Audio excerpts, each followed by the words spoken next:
bom dia, saudações alvinegras e um abraço para você, meu amigo, que a partir de agora estará nos acompanhando aqui para saber as últimas informações do time do Peixe nesta quinta-feira, hoje 4 de setembro de 2024. Estamos aí ao vivo para o Brasil e para o mundo inteiro para levar todas as informações do alvinegro mais famoso do mundo, que se prepara para enfrentar o Atlético Mineiro no dia 14, lá em Belo Horizonte. Bem, ontem os jogadores se reapresentaram na parte da tarde, houve logo o primeiro treinamento com o técnico Vojvoda no seu comando, a presença dos jogadores que foram contratados, né? Com exceção o Alex Duarte, que está servindo a seleção do Paraguai, o resto, todos eles foram os contratados, já estiveram aí trabalhando com o técnico Vojvoda. A expectativa é de que ele consiga montar o time o mais rapidamente possível e uma semana importante para a montagem desse time e definir os titulares para enfrentar a equipe do Atlético Mineiro. É lógico que tem muita coisa para se fazer, o Santos não terá o Roleiser nesse compromisso, porque ele tomou o terceiro cartão amarelo e estará de fora dessa partida. E também o problema do Neymar, né? O técnico Vojvoda conversou com o Neymar ontem, houve uma conversa muito interessante a respeito da situação do Neymar com relação à grama sintética. O Neymar declarou publicamente que ele não joga na grama sintética, isso porque ele teve uma contusão séria também jogando num campo sintético e ele está receoso, está com medo de jogar de novo e ter uma outra contusão grave. A gente sabe que o Neymar tem vários problemas de tornozelo, de joelho, então ele tem mesmo esse temor de jogar na grama sintética. A conversa aconteceu, a gente não sabe o teor dessa conversa, a definição, se ele vai ou não para o jogo, nós vamos apenas aguardar a semana que vem, quando os treinamentos foram mais intensos e a maneira que o técnico vai definir o Santos. E caso o Neymar não jogue essa partida, é bem provável que o Vitor Hugo, que entra na equipe, já possa assumir aí esse meio-campo também, né? E aí o técnico vai definir quem poderia ser o substituto do Roleiser e também do Neymar, né? Porque se o Neymar não jogar, teremos aí dois desfalques importantes, né? Ele e o próprio Roleiser. Vamos ver como é que o Santos e o técnico Vojvoda vai fazer a montagem desse time para esse compromisso importante que o Santos vai ter pela frente. Bom, a delegação, o time hoje trabalha de novo, né? Trabalho forte, e vai ser assim direto. Agora o próprio Vojvoda disse que o que ele quer é trabalhar o time o mais rapidamente possível para poder fazer com que a equipe entenda aquilo que ele pretende instalar no time, na maneira que ele quer que o Santos jogue daqui para frente, mais compacto. Uma coisa já vimos que está interessante, é a marcação, né? O time evoluiu na marcação, não tomou gol na última partida, o time estava mais compacto ali no meio-campo, protegendo mais a defesa, agora precisa arrumar o ataque para que a equipe possa fazer gols nessa partida. Será que o Lautaro vai como centroavante? Teremos alteração do lugar do Tiquinho? Será que o próprio jogador que acabou vindo do Flamengo possa atuar nesse compromisso? Será que nós vamos ter aí os zagueiros também entrando na equipe como titular? Tudo isso nós vamos ficar sabendo nesses treinamentos e aquilo que pode acontecer. Uma coisa é certa, o Vitor Hugo ele veio com toda a qualidade de poder ser titular do time, né? Agora, o Adonis é outro que vinha jogando e tem um fator importante. O Adonis Frias, ele pode jogar como um líbero também, e isso daí pode acontecer no Santos. Do Santos jogar com 3 zagueiros, né? Você teria aí o Luan Pérez, né? O Adonis Frias sendo o líbero ali na frente da zaga, sendo quase que um volante, porque ele jogou assim no Lyon do México em algumas partidas, né? E aí você tem essa formação e um time fica muito mais forte na marcação, né?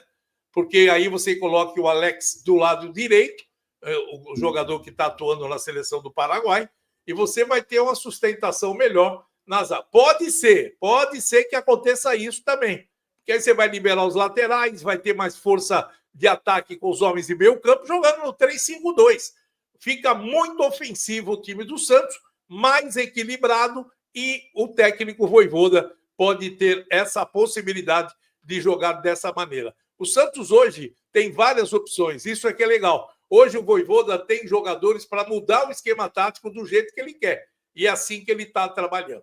Bom, o William Arão, muito assunto se falou a respeito dele. Ontem, na entrevista coletiva do Alexandre Matos, ele explicou a situação do William Arão, dizendo claramente que o jogador se contundiu, foi um edema que ele teve, um edema que está demorando para cicatrizar, que aí ninguém sabe que tipo de edema foi. Será que derrubaram 1 litro de sangue na perna dele? Porque eu vou te falar uma coisa, um edema, nós já vimos o próprio Neymar com edema e em 4, 5 dias voltou a jogar. Tivemos outros jogadores com edema também, a recuperação foi rápida, mas edema é um sangue que fica pisado ali, né, que a gente fala, na musculatura, mas você tem remédio, você tem todo o tratamento muito rápido para você desfazer desse edema. Ao contrário de uma contusão de ruptura de músculo, né, de grau 1 ou grau 2, que você tem aí um período maior de recuperação.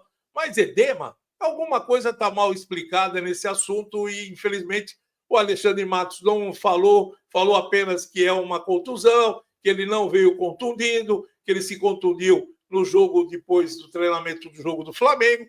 Só que contra o Flamengo ele jogou 5 minutos, somente isso, voltou a treinar e sentiu. Isso aí é claro e evidente que para alguns especialistas e médicos da área, o jogador já estava com problema. Contra o Flamengo ele fez apenas o oba-oba para estrear, só que na sequência se contundiu. Estreou e se contundiu. Não, ele já estava contundido, só agravou. E aí esse problema, ele já poderia estar sentindo alguma coisa, por isso que entrou com 5 minutos de jogo, né? Foi apenas para fazer o oba-oba e fazer a estreia. Então, são dúvidas que a gente levanta porque não se tem explicação correta. Não vem médico nenhum para falar. O Santos deveria passar um boletim ou entrevistar um médico. Olha, o médico tal vai dar a situação real do que aconteceu com o Ilharão. Colocar as claras, pô. A gente fica levantando dúvida e essas dúvidas já fez com que o jogador esteja 2 meses afastado. Vocês já viram isso na história do futebol? Um edema ter 2 meses de afastamento de um jogador? Eu nunca vi na minha carreira de 40 anos como repórter. Edema, que eu volto a repetir, uma semana se cura. Eu me lembro quando o Marinho teve um problema sério na coxa e ele até reclamava, eu estou com dor aqui. E o departamento médico liberou ele para jogar. Você não tem nada. Aí depois fizeram um exame mais minucioso e viram que ele estava com edema na coxa. Aquele edema que prejudicou o trabalho dele. Né? E aí esse edema virou um calo ali, que os caras falam que é um problema no músculo ali. Bom, resolveu o problema. Fez o tratamento, 15 dias, o Marinho está de volta. Né? E outros jogadores que tiveram condição de tornozelo, muscular, rapidamente retornaram. Agora, apenas o edema deixa o cara 2 meses no departamento médico? Está errado. Tem alguma coisa errada em cima disso aí. Agora, passaram panos quentes, não sabemos verdadeiramente o que foi que aconteceu, né? Se foi problema financeiro, se não recebeu aquilo que foi prometido, e aí com birra, não vou jogar enquanto não receber. Sei lá, meu amigo, futebol tem tudo, cara. A gente vê cada coisa no futebol que você às vezes não acredita, mas que acontece. Então a gente tem que colocar tudo em dúvida o que está acontecendo nesse exato momento com o jogador Willian. O Alexandre Matos falou que essa semana, ao mais tardar até a segunda-feira, ele volta aos treinamentos. Vamos ver o que acontece ele voltando para ver se a gente vai ter aí esse reforço, né? Porque passa a ser um reforço para o técnico Vojvoda. Bem, reunião do Conselho Deliberativo, teve uma reunião na última terça-feira, e nessa reunião aí foi exposto o balancete do segundo trimestre de 2025. Balancete esse que mostrou um déficit de 42 milhões de reais. Aí, o déficit é de abril e junho, né? E aí acabou até superando a previsão orçamentária de um saldo negativo, que era de 38 milhões, mas o déficit superou e foi bater nos 42 milhões, quase 43 milhões de reais. Isso tudo aconteceu, é bom a gente frisar isso aí, em virtude do Santos virar o ano, saiu da Série B para disputar a Série A e acabou contratando, só no primeiro semestre, 10 jogadores, né? Contratou uma folha de pagamento que estava lá embaixo, e aí você traz 10 jogadores, como o caso do Neymar, Roleiser, Tassiano, Tiquinho, Zé Rafael, David Washington, Gabriel Veron, Léo Godoy, Zé Ivaldo e Barreal. Todos esses jogadores foram contratados no primeiro semestre desse ano aqui. Além disso daí, nós tivemos aí as contas sendo reduzidas em virtude da diretoria fazer algumas transações. No caso, negociou o Veron com a equipe do Juventude, vendeu o próprio Léo Godoy para a equipe do Atlético Independente da Argentina. Essas negociações aconteceram e aí o Santos começou a ter, né, um superávit, porque, além disso, vendeu o Soteldo por Fluminense por 40 milhões. A receita que vai entrar agora no terceiro trimestre e já vai ter a redução da dívida. Foram saídas de atletas nesse meio da temporada e acabaram acontecendo também 8 chegadas. 3 delas com gasto de direitos econômicos. O caso do Duarte, o Frias e o Cabadeiro. Esses 3 jogadores o Santos teve que contratar e tirando ele dos clubes. O clube prevê ainda 106 milhões até o final da gestão de receita, onde o Santos vai ter superávit, né?